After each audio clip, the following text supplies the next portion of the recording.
Liam Travers had never really thought much about the small things in life. He didn't overthink the peculiar way his skin healed after a small cut or the speed with which bruises faded after a long run. To him, it was just a quirky genetic gift, maybe an oddity passed down from his unknown ancestors, like a weird trick that his body performed to keep him healthy. But today, as he stared at the blood-stained gravel beneath his hands, that oddity was becoming something far more confusing. It wasn't just a fast recovery.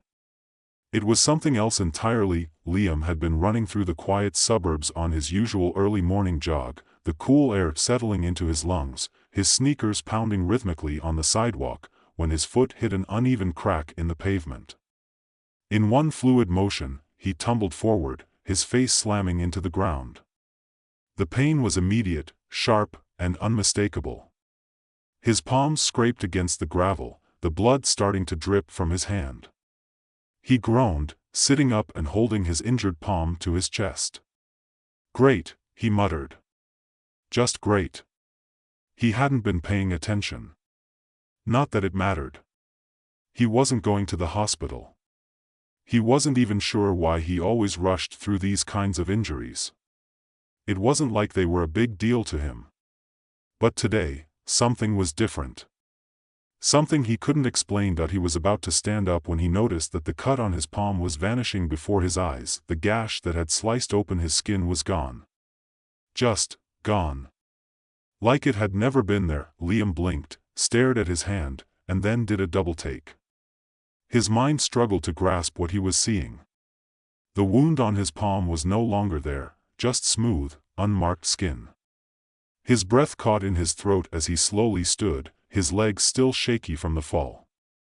He stared at the spot where he had fallen, expecting something else. Anything else? Nothing. Okay, that's not normal, he muttered. He touched his hand again, rubbing it lightly, as if expecting the scar to reappear. But it didn't. He had cut his palm deeply, he could feel the raw memory of it, but now it was simply smooth skin again. It was almost as though nothing had happened. Liam took a deep breath and slowly wiped his hand against his pants, as if that might explain the inexplicable. Maybe it was just some freak accident. His body was always weird in the way it bounced back from things. He had never had any issue recovering from the small things, but he had never witnessed a wound vanish so fast. His phone rang. Sighing, Liam pulled the device out of his pocket and glanced at the screen. His boss, Daniel, was calling. Liam answered with a quick, "Hey, Daniel," hoping to get the call over with quickly. But as he spoke, he couldn't shake the strange sensation in his palm. "Liam, I need you to take over the Thompson project today." "It's urgent," Daniel's voice crackled through the phone. "I need you to. I just had a weird accident," Liam interrupted, still distracted. "Cut myself on some gravel, nothing major, but it's healing itself. Like, really fast. I mean, this has never happened before." There was a pause. Then Daniel chuckled. "You're always full of surprises, huh? Maybe you should start selling this as a side gig, miracle healing. Anyway, just get it together and get to work, all right?" Liam stood there, trying to wrap his mind around what had just happened, still holding his phone in one hand. It felt as if his entire body was refusing to acknowledge reality. "Yeah, okay. Sure, I'll be in," Liam replied. But his voice had lost some of its usual confidence. "Weird day," he muttered. "Tell me about it," Daniel replied, clearly amused by Liam's antics. "Get to work." Liam hung up, feeling the weight of his own confusion starting to settle in. He wasn't sure what was happening to him, but he couldn't ignore the growing sense that something bigger was going on. It wasn't until later, in the quiet of his office, that Liam felt the first rush of fear about what was happening to him. His hand still felt perfect, as though nothing had ever been wrong with it. But deep inside, something told him that whatever had caused the sudden healing was more than just a fluke. The rest of his day passed by in a blur. He went through the motions of office life, working on spreadsheets and attending meetings that felt distant, like he was operating through a fog. Every few minutes, he found himself staring down at his hand, still unable to comprehend the speed at which his body had healed. He had lived most of his life as a quiet observer of the world around him, never too involved, never too invested. He was content with the predictable ebb and flow of his job, his small apartment, and his simple life. But today, as he felt the weight of an unfamiliar sense of urgency creep into his bones, Liam knew that the days of normalcy were numbered. That evening, while he sat in front of his laptop at home, researching any possible answers to his bizarre condition, something led him to an obscure online forum. The page was filled with cryptic posts, each one speaking about strange powers, abilities that humans were not supposed to have. There were too many threads to count, each one filled with theories, testimonies, and questions. Could there be others like him? One post stood out. It was written by a user named Mara Voss. The message read, "If you've ever healed faster than humanly possible, you're not alone. There's a group of us, people like you. We call ourselves the healers. We've been trying to stay out of sight for centuries, but something is coming. You have to be ready." Liam stared at the screen, a cold shiver running down his spine. He clicked the link and found more posts, more details about people who shared his strange gift. There were stories of people who could regenerate limbs, heal severe injuries in mere hours, or recover from illness with no trace of the disease left behind. The stories were too similar to his own.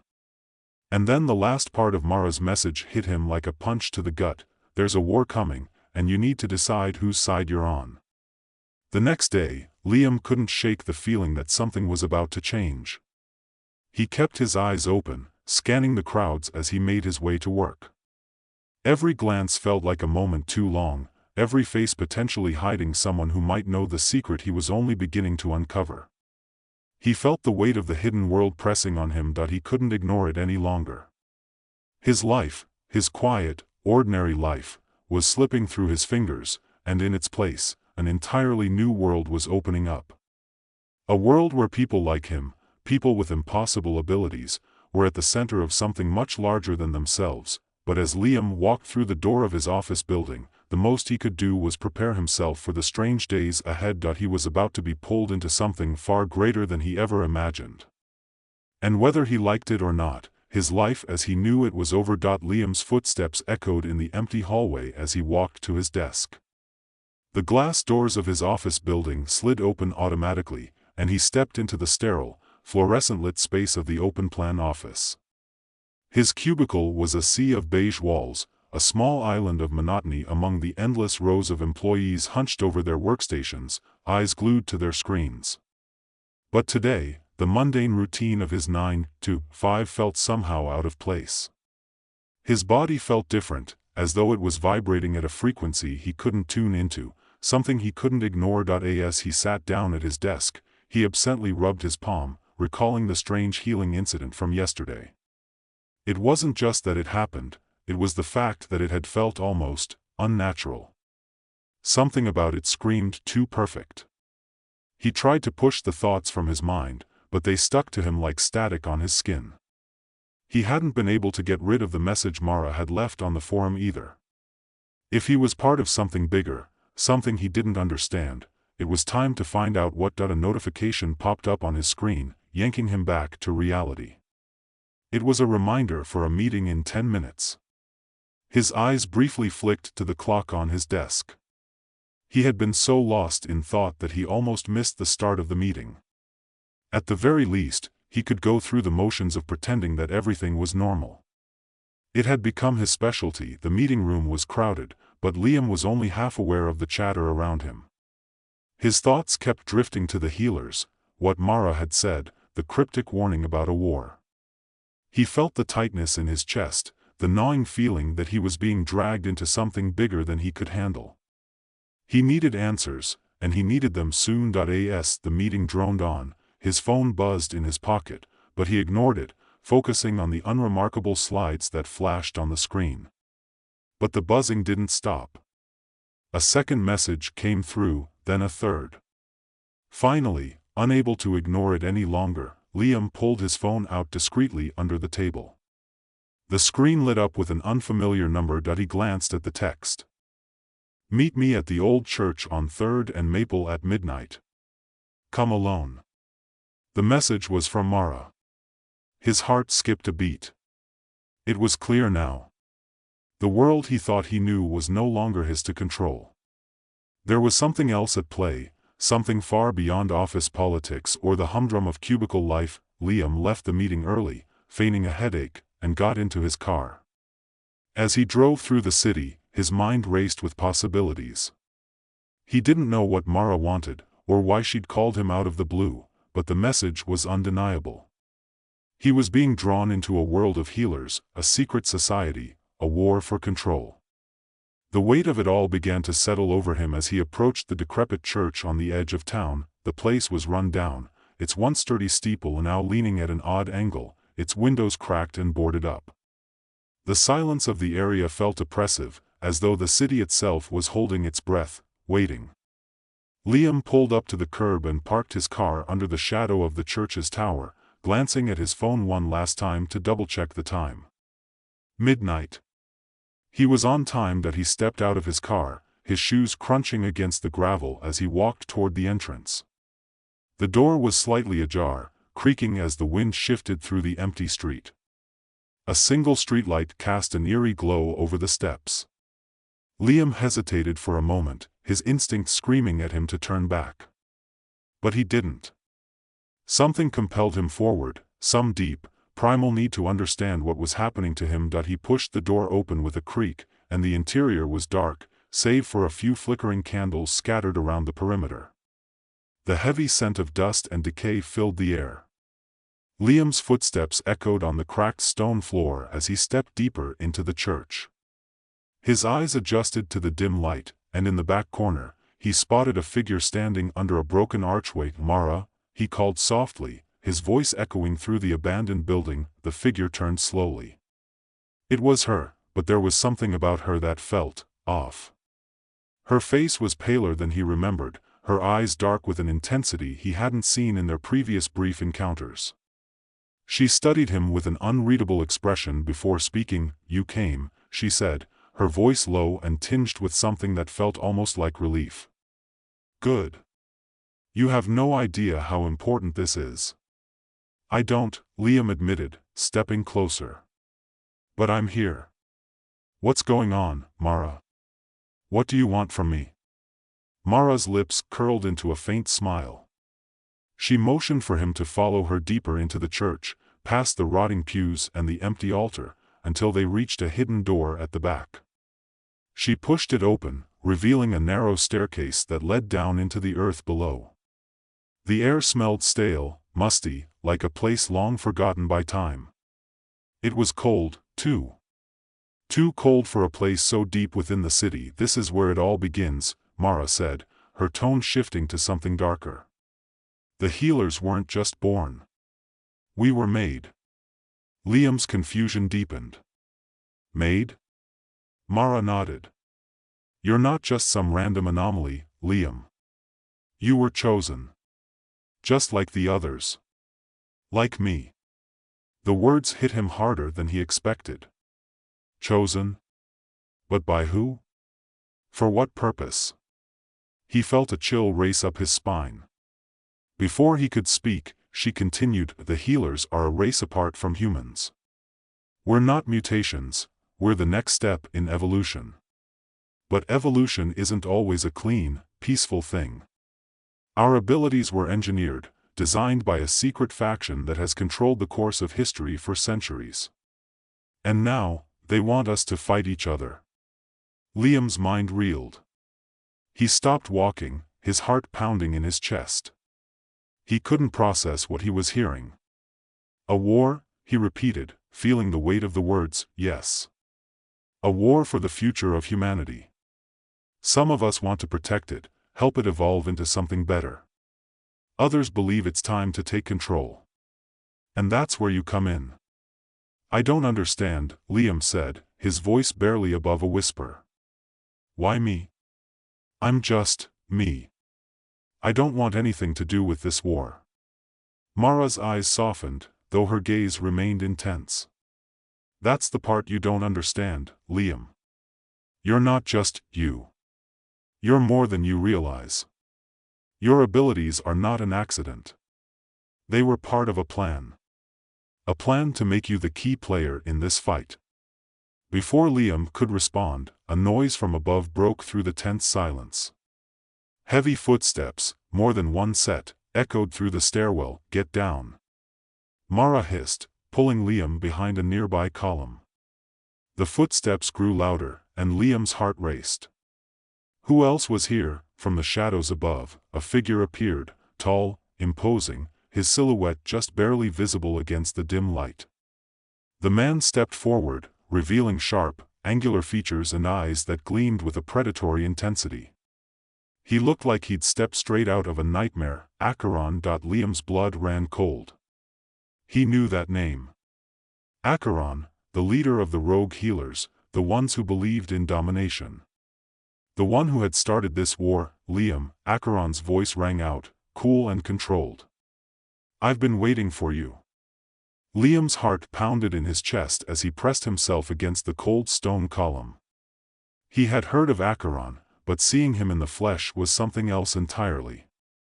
The rogue leader's presence filled the room with an almost palpable intensity. His pale face was framed by dark, unruly hair, and his eyes, cold as ice, gleamed with a mix of amusement and menace. For a long moment, Acheron said nothing, simply staring at Liam with that unsettling smile curving at the edges of his lips. Liam's instincts screamed at him to run, to flee into the darkness and not look back, but he knew it was pointless. There was nowhere to hide, and worse, he knew that if Acheron wanted him, there was no escape. Mara, standing beside Liam, had tensed, her eyes narrowing as she sized up Acheron. She seemed less afraid, though Liam could feel the air thick with the weight of their history. Whatever was going on, Mara knew this man.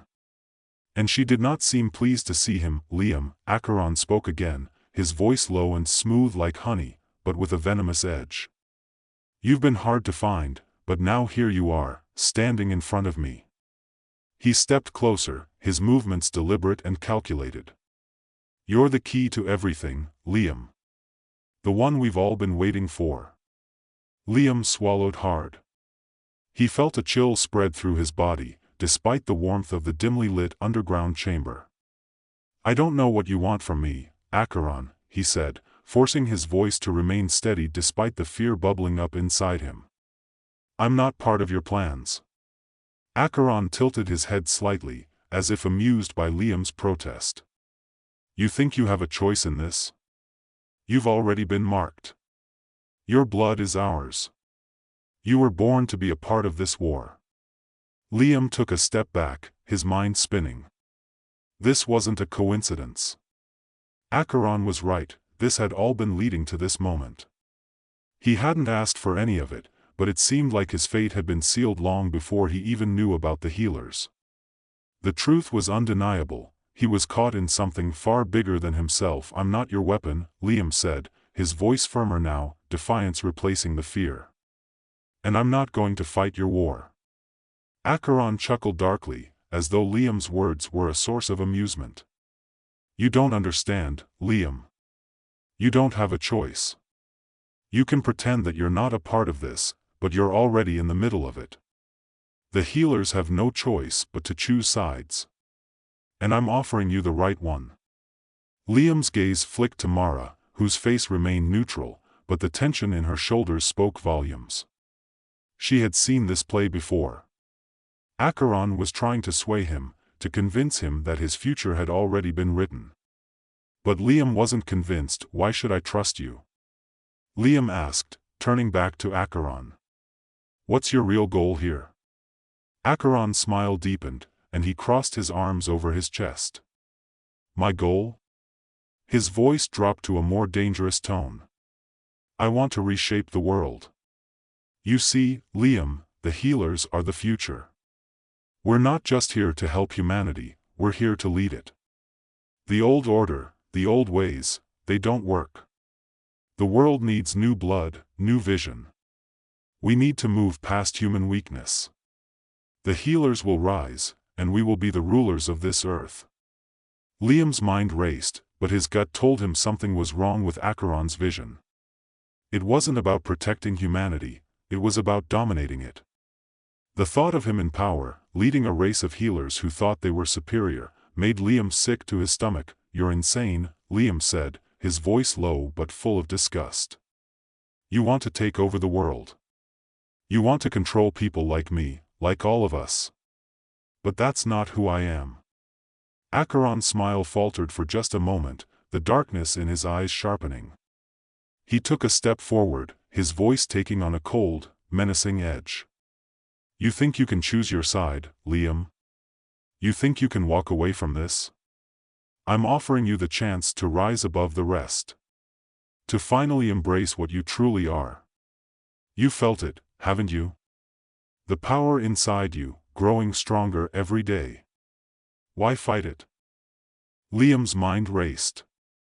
A part of him had felt that power, the healing ability that went beyond what he had ever known. But this wasn't what he wanted. He wasn't some tool for Acheron's revolution. His powers were his own, and he wouldn't let someone like Acheron take them from him. "I'm not your puppet," Liam said firmly. "And I'm not joining you." There was a flash of something, anger, perhaps, in Acheron's eyes. For a moment, Liam thought the leader might strike him, but instead, Acheron held his gaze, his lips curling into a smile that was both cruel and satisfied. "You'll see. They all do, eventually." He turned to Mara, his voice quieter now. "You think you can protect him? You think you can shield him from the inevitable? He'll come around, Mara. He has to. There's no escaping this." Mara didn't respond immediately, her face as unreadable as ever. But Liam could see the underlying strain in her expression. She was worried, perhaps even afraid, but not for herself. "For him, I won't let him become like you," Mara said finally, her voice soft but firm. Acheron's smile widened, and he stepped back. "We'll see. But remember, Liam, this war is coming for all of us. And when it does, you'll have to make a choice. Choose wisely." With that, Acheron turned on his heel and strode toward the shadowed exit, his figure disappearing into the darkness like a wraith. The tension in the air remained long after his footsteps had faded, the oppressive silence pressing in on Liam and Mara. Liam exhaled sharply, his breath shaky. His body felt like it was on fire, adrenaline rushing through him, his heart still pounding in his chest. He was shaken, but more than that, he was furious. Furious that Acheron thought he could control him. Furious that the fate of humanity had been handed down to him, a stranger in this strange war. Mara turned to him then, her eyes full of a complicated mixture of sympathy and something else, something harder. "You can't trust him, Liam," she said quietly. "Acheron isn't what he claims to be. His vision, his plan, it's about domination, not evolution. If you join him, you'll lose everything. He'll take you down with him." Liam swallowed, trying to steady himself. "Then what am I supposed to do? I can't just ignore this." Mara nodded, her face softening. "I know. And you don't have to fight alone. But you can't fight Acheron's war. You have to make your own path. The healers aren't just divided into two factions. There's a third way. You can choose a future where humanity and the healers can coexist, where neither side rules over the other. You can build that future, Liam. If you're willing to fight for it." Liam stood there for a long moment, the weight of her words settling over him. Acheron had offered him power, but at a terrible cost. But Mara's offer, the idea of choosing a path that didn't involve domination, didn't involve war, maybe that was the only way forward. It wasn't a path of easy answers. It wasn't a path anyone could walk alone, but it was his path. Liam turned to her, his eyes steady now, his resolve hardening. "I'll fight," he said, his voice quieter now, but no less firm. But not for him. For something better. Mara's lips curved upward just slightly, and for the first time, Liam saw a hint of hope in her eyes. "Good," she said softly. "Then let's start."